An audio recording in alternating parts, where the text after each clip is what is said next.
Bum bum bum bum bum bum bum bum. Tomatoes? Hello, welcome to the video for what is AI behavior tree, decorator, the time limit node. Let's go ahead and let's watch this time limit node in action, then I'm going to explain how it works. For the most part, you're basically going to see this branch run until the time limit's hit, then it's going to fail, roll back over to the next lower node because we're using a selector.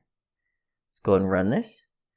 You'll notice this time limit counts down while the things under it run. Once it hits 0, it will mark itself as a failure, and then the next thing will happen. Because we're using the selector node, the selectors will continue on until they find a success. So when this fails, it doesn't go all the way back up the branch, it simply goes to the next part of the selector.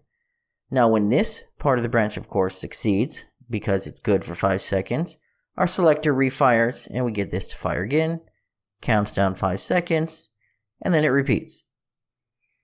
Now, the time limit is a decorator node. You can find it by right-clicking on any composite node or task node, and then you'll want to look for, all the way at the bottom, the time limit.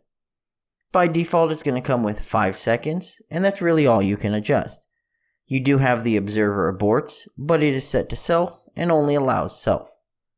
So, let's go ahead and watch what happens if we hook this up to a sequence node.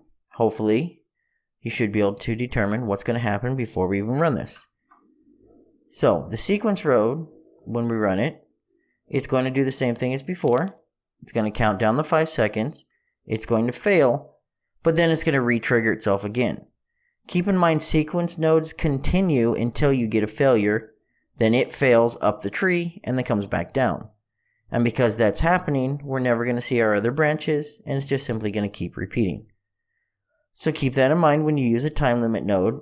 It's not just simply finishing and then moving on. It will fail after that time limit, and that's why it says failed after 5 seconds. So it's a good way to force something not to continue forever, but still maybe do a little bit of an action, and then in line with a selector node, you can go ahead and continue on till you get a good result, and then come back and do something again. If you have any questions or comments, please feel free to leave them below.